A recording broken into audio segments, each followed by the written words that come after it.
안녕하세요. 독립영화관 백승주입니다. 우리 사회의 아파트는 집 이상의 의미를 갖습니다. 개인의 경제적 성공에 따른 지표이자 또 경제 가치 재생산을 위한 도구가 돼버렸는데요. 오늘 독립영화관은 남편의 목숨값으로 산 아파트를 지키기 위해 고군분투하는 혜정의 이야기를 담은 영화 드림팰리스 준비했습니다. 혜정은 몇 년 전 산업재해로 남편을 잃었습니다. 남편의 사망보험금과 합의 보상금으로 마련한 고급 신축 아파트가 이제 혜정에게 인생의 전부가 됐습니다. 그런데 아파트에 문제가 있다는 걸 뒤늦게 알게 됐는데요. 혜정은 어떻게 해야 할까요? 두 분은 얼마나 기다렸는지 모르겠습니다. 지난해 가장 화제작이었던 작품이죠. 드림팰리스를 연출한 가성문 감독 그리고 주인공 혜정을 연기한 김선영 배우를 자리에 모셨습니다. 안녕하세요. 네, 안녕하세요. 어서 오세요. 환영합니다. 네. 독립영화는 처음이신데 우리 시청자 여러분께 인사 한마디 부탁드릴게요. 안녕하십니까. 저는 혜정을 연기한 김선영입니다. 반갑습니다. 감독님. 네, 안녕하세요. 저는 드림팰리스를 연출한 가성문이라고 합니다. 반갑습니다. 네, 잘 오셨습니다. 드림팰리스가 2021년 코로나 때 촬영을 하고 그리고 2022년에 제27회 부산국제영화제를 통해서 관객들에게 공개가 됐는데 지난 연말이죠. 참 많은 기쁜 소식을 전했어요. 다시 한번 축하드릴게요. 네, 축하드립니다. 그 이후로 사실 어떤 얘기 나누셨는지 궁금해요. 서로 축하도 많이 하셨죠? 네네. 윤지가 또 황금 촬영상, 조연상 받았고 네. 나는 뭐 받은 거 없잖아. 여성 영화. 여성 가장 하여튼 뭐냐면 중요한 거. 뭐냐면 이렇게 상을 받잖아요. 네네. 우리 세 명 다 돌아가면 상을 받았어요. 네네네. 그러면은 그날 모였어요. 그 사람만 받는 게 아니라 그 자리에 가서 저희 회식했어요. 축하해주고. 이런 경우가 잘 세상에. 드물어요. 이렇게 드물어요. 그러니까 영화로 네. 일단 인연이 됐지만 네. 합이 잘 맞으셨네요. 네네. 감독님이 이제 시나리오를 쓰셨잖아요. 네. 이 드림팰리스가 어떻게 시작된 이야기인가요? 그러니까 실제로 2010년대에 이렇게 수도권에 있는 미분양 아파트들이 속출을 하고 그리고 거기서 약간 할인 분양 같은 것들을 시작하면서 그랬었죠. 기존 입주자들이 새롭게 들어오는 입주자들이 좀 막아서는 상황들이 좀 있었어요. 그래서 제가 그런 걸 보면서 나의 미래의 어떤 이웃을 막아서야만 하는 저 사람들의 어떤 분노의 동기, 근원은 무엇인가 알아가보자 하는 마음으로 좀 시나리오를 좀 시작을 했었던 것 같아요. 네. 아, 이제 온전히 이제 혜정이라는 캐릭터가 이야기를 이끌어 가는데 내가 혜정이라는 역할을 그리면서 김선영 배우가 떠올랐던 거잖아요. 네, 그렇죠. 그렇지는 않아요. 다른 배우 좋겠지. 안 한다고 했겠지. 아니, 명순이었던 아니요, 것 같아요. 그렇지 않아요. 근데 왜냐면 이 업계는 그렇지 않습니다. 한번 물어봅시다, 우리. 네, 네. 솔직히 말해, 내가 다 아는 게 있는데. 네. 근데 그것도 고마운 거예요. 네, 근데 왜냐면은- 어떤 방식으로든 네. 저는 김선영 선배님이랑 꼭 한번 해보고 싶은 마음이 그거는 있었고 제가 알고 있죠. 시나리오를 받아보고 배우의 입장으로는 또 어떠셨어요? 아, 시나리오를 받아보고 읽어봤는데 처음에 딱 드는 생각. 굉장히 드림팰리스. 좋았어요. 아. 저는 정말로 시나리오가 좋았고 도스토옙스키를 되게 좋아하는데 네. 그만큼 대단하다는 뜻은 아니고 그 도스토옙스키의 소설을 읽었을 때 아주 묵직한 게 있잖아요. 저는 정말 시나리오에서 그런 걸 느꼈어요. 그 인물을 내가 안 하면 마치 그 인물을 내가 외면하는 것 같은 나한테 버림받은 것 같은 느낌. 오. 이 인물은 정말 보여져야 돼. 되게 깊었어요. 와. 네, 이 인물이 혜정이라는 인물이 저한테는. 근데 사실 상업 영화도 마찬가지지만 독립 영화라고 하기는 너무 큰 배우셔서 아유. 연기 좀 살살 해주세요 이런 글을 제가 많이 봤거든요. 네네. 혜정이라는 역할을 내가 조금 다르게 연기를 해야겠다라고 생각하시는 부분이 있거나 아니 네네. 어떤 점에 좀 중점을 두셨나요? 혜정은 일단 베이스가 굉장히 무겁죠. 남편도 그렇죠. 산업재해로 잃었지. 맞아요. 그런데 주변으로부터 약간 배신자의 낙인 그 베이스를 거짓말로 할 수는 없잖아요. 그렇죠. 그건 눈에 보이지 않기 때문에 맞아요. 그 기운. 그게 더 중요하죠. 그 상태를 사실. 가지고 오는데 그래서 제가 아마 촬영 내내 한 달 넘게 거의 촬영장에서 말을 안 했죠. 제가 거의 말을 안 했을 거예요. 그래서 우리는 끝나고 많이 친해졌어요. 찍는 내내는 별로 이렇게 좀 감독님도 가라앉아 계셨어요. 그러니까 아름다운 미적 거리를 갖고 있었던 거죠. 감독님 저를 존중해 주시는 거고. 제가 원래 되게 말도 많고 막 엄청 막 이렇게 친화력도 좋고 그렇거든요. 네네. 진짜 그런 숙연함이 좀 있었던 것 같아요. 맞아요. 촬영장에. 네. 이 드림팰리스라는 세계 속에서 사는 사람들이 실제로 우리 사회에 분명히 있을 거고 그렇죠. 그들의 진실에 대해서 폐를 끼치면 안 된다라는 어떤 숙연함이 있었기 때문에 전형적인 장면 같은 것들을 연출하게 되거나 약간 뻔한 그런 것들을 할 때 대화를 되게 많이 나눴던 것 같아요. 이거 진짜 이렇게 할까 이 사람이? 뭐 저렇게 할까? 내가 잘 이해하지 못하는 어떤 부분이 있는 것 같다. 그러면 거기서 좀 바꾸고 이러면서 진짜 같은 리얼리티가 되게 많이 예, 올라갔다고 보고. 근데 약간 제가 약간 소름 돋았던 장면은 그 현수막을 저희가 한 채당 2% 걸고 있는 그 직원들에게 가서 네. 이거 내가 한번 다시 해볼게요라고 할 때에 그 아, 김선영 배우님의 그 표정과 미묘한 그 느낌이 되게 저는 아 이거는 정말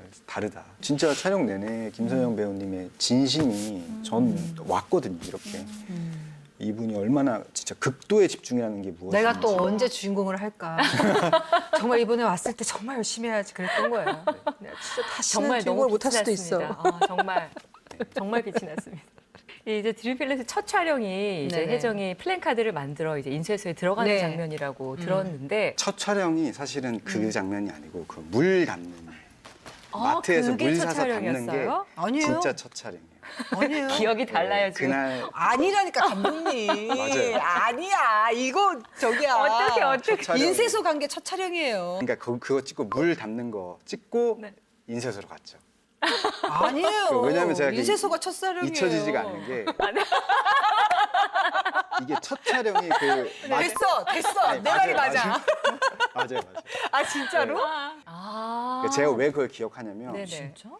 그 물 드는 게 네. 되게 이게 힘든 일이잖아요. 그렇죠. 또 많이 실었잖아요. 네, 근데 제가 그거를 약간 많이 찍었던 기억이 나요. 그래요? 네, 욕심. 왜 그러냐면 제가 지금까지 구현하고 상상해왔던 그런 혜정의 모습을 제가 처음으로 만나는 거잖아요. 그렇죠. 그리고 이게 뭐 앉아서 표정 짓고 있거나 대화하는 장면이 아니라 행위하는 것을 보는 게 맞아요. 되게 약간 시간 가는 줄 모르잖아요. 대사 없이. 네, 그렇죠. 네. 결론만 얘기하자면 모든 장면이 첫 촬영 같이 촬영을 하신 거죠. 아, 그건 맞습니다. 아, 그렇죠. 그건 아, 네. 한국 사람들에게는 아파트, 집 약간 특별한 의미잖아요. 감독님이 생각하신 드림 팰리스란 어떤 건가요? 이 영화를 보면 그 혜정이 마지막 장면에 식구가 몇 명이세요? 누군가 와서 떡을 돌릴 때 세 명이요. 라고 얘기를 하잖아요. 저는 강아지일까? 그 사소한 거짓말 네. 같은 게 우리 삶 같거든요. 네. 내 집과 나의 가정사는 정말 불우하고 어려움이 있어도 남한테는 그렇게 보이지 않아야 하는 것. 네. 집안에 어떤 우환이 있어도 겉으로는 아무렇지 않은 척 해야 되는 지점들이 있잖아요. 그런 의미로서의 우리가 꿈꾸는 아파트가 뭔가 우리가 꿈꾸는 집이 드림 팰리스가 아닐지라는 생각이 네. 좀 들어요. 네. 이윤지 배우님은 그동안에 했던 고생들이 좀 많겠구나. 그 연기의 영역 또 네. 캐릭터랑은 조금 다른 생각을 잘 못해가지고. 수인의 역할을 맡았는데 네. 그걸 생각을 하셨어요, 감독님? 옛날에 어떤 역할 때문에 이렇게 삭발을 하신 적이 있어요, 드라마에서. 사실 이게 마지막화에 잠시 나오는 그런 장면이었는데 그런 선택하기 쉽지 않거든요. 그렇죠. 이것을 완성하기 위해서 내가 모든 걸 약간 바친다 그런 태도 맞아. 같은 것들이 맞아. 좀 인상 깊었고 진심이 보이는 네, 저 사람이 어떤 생각을 하고 살고 어떤 진심으로 무언가를 임하는지가 좀 보이는 게 있어서 좀 그런 호기심이 있었던 것 네. 같아요. 네. 같이 촬영하면서 합이 잘 맞으셨어요? 어떠셨어요? 윤지 배우랑 같이 연기했던 장면들이 대부분 좀 감정이 좀 깊고 격하기도 하고 그 윤지가 주는 그 진심 있죠. 아 그게 정말 놀라울 정도로 제 연기에 많은 도움을 줬어요. 그러니까 뭐 윤지가 운다거나 뭐 화를 낸다거나 하는 모든 장면들이 윤지의 등만 찍고 있을 때도 제 마스트를 찍고 있을 때도 윤지는 더 굉장히 훌륭한 배우 이윤지 깊은 얘기도 많이 하고 만나는 사이가 됐습니다. 그러시구나. 그러기가 참 이렇게 쉽지 않죠. 바쁘기 때문에 다 그렇지는 않거든요. 그렇죠. 근데 이 영화 덕분에 윤지라는 좋은 친구를 얻었어요. 드림 팰리스 장면에서 와, 이 장면은 정말 내가 명장면으로 꼽겠어. 전 진짜 한 장면도 에너지를 그러니까 100%다 쏟았어요. 물리적으로, 그다음에 상황적으로, 육체적으로 좀 위험했던 장면들은 있죠. 그 약간 차 안에 있을 때. 네네네네 거기서는 이제 왜냐하면 내 눈앞에서 저 사람들이 얘를 쳤어 안 내려 이 드라이버가 안 내려 진짜 이건 너무 파렴치한 일이잖아요. 그렇죠. 그래서 이제 내리라고 막 했는데 그 안에 아들이 있어. 수인 가족이 그 있어. 공포에 떨면서 자기들도 그러고 싶어서 그런 건 아니니까. 맞아요. 근데 그때 보는 순간 지금도 막 닭살 돋네. 그러니까. 굉장히 그런 장면을 쓴 게 대단한 것 같아요. 그 장면이 저도 되게 인상적인 장면으로 지금 기억이 나는 것 같아요. 혜정이 그 자신의 비슷한 처지에 상황이 된 어떤 여자에게 괜찮을 거예요라고 얘기하는 장면이 있는데 그때 좀 많이 울었어요. 못 참아서. 감독님에 대해서도 좀 여쭤보고 싶은 게 드림 필리스가 지금 첫 장편 영화지만 놀라운 점은 앨범도 낸 뮤지션으로 활동을 하고 계셨다는 거. 네, 네. 내 영화를 좀 함께 해야겠구나 이런 계기가 된 사건이 있을까요? 예고를 나와가지고 단편 영화는 좀 만들어 왔었거든요. 제가 어떤 생각을 해서 그런 메시지 같은 것들을 어떤 매체에 담아서 전달하는 방식에 있어서는 랩 가사를 쓰든 아니면 뭔가 영화를 하든 좀 크게 다르지는 않은 것 같아요. 근데 26, 7대부터 제가 본격적으로 좀 음악에 소질이 없다는 것을 약간 깨닫기 시작하면서 한편 그때 좀 이게 좋은 영화들을 많이 만났던 거죠. 네, 그러면서 나 이런 거 그냥 좀 해보고 싶다라고 하면서 좀 매진을 하게 된 거 아닌가 생각을 합니다. 이제 감독님도 약간 이게 뭐 힙합 랩에 관심이 있다가 이제 본연의 일을 잊지 않았던 이 작품이 또 기억에 나는데 누렁이들 정말 네. 재밌게 봤거든요. 감사합니다. 근데 그거 어떻게 시작된 작품이에요? 제가 좀 그때 심적으로 안 좋아서 유기견 보호소에 이렇게 봉사를 하러 갔었는데 네. 가서 보니까 이렇게 나이나 품종에 따라서 관심이 다른 다르죠. 취급을 받더라고요. 네, 네. 제가 그런 것도 그냥 놓칠 수 없죠. 약간 불만이 생기면 아. 그런 거에 대해서 놓칠 수가 없어서 또 한편 그 당시에 구조의 목적으로 이렇게 강아지를 데려오는 거에 대해서 좀 논쟁적이었던 일들도 좀 있었어요. 맞아요. 동물을 통해서 좀 우리 인간 사회의 이야기를 할 수 있지 않을까. 그렇게 좀. 근데 사회적인 이슈나 문제에 대해서 굉장히 그냥 지나치는 법이 없으신 것 같아요. 제가 항상 이런 걸 하면서 저에게 가장 중요한 거는 그렇게 가져다가 쓰는 건 중요한데 그런 것들을 조립해서 어떤 이야기를 할 것인가에 대한 오리지널리티는 좀 달라야 된다고 생각을 하거든요. 김선영 배우께서는 어떤 게 제일 중요하세요? 뭐 감독인지 시나리오인지 아니면 나한테 주어진 캐릭터인지 결정하실 때는 이거다 어떻게 결정하세요? 네, 여러 가지 요건이 있죠. 여러 가지. 예산이다. 뭐. 돈이 많냐? 세 개 중에 하나는 돼야 돼. 돈을 많이 주냐? 정말 많이 주냐? 아니면 작품이 너무 좋던가? 진짜 작품이 너무 좋던가? 아니면은 같이 하는 배우가 또는 감독님이 내가 너무너무 해보고 싶었던 사람이던가? 세 개 중에 하나는 맞아야 할 수 있는데 지금은 세 개 중에 사실 안 맞아도 하기도 합니다. 돈이 많이 줄 수는 없잖아. 네. 사실 적당히 주고 작품도 좀 적당하고 사람들도 쏘쏘해도 네. 해야죠. 그런 것을 먹고 살아야 되니까. 우리 모두 먹고 살아야 되잖아요. 네. 근데 또 세자매가 사실 네네. KBS에서 이렇게 명절 특선으로 방영이 됐거든요. 네네네. 근데 정말 세자매뿐만 아니라 소통과 거짓말 그리고 해피버스데이까지 이승원 감독님과 네네. 무려 3편의 장편 영화를 네네. 같이 하셔서 두 분의 인연은 어떻게 된 거예요? 남편입니다.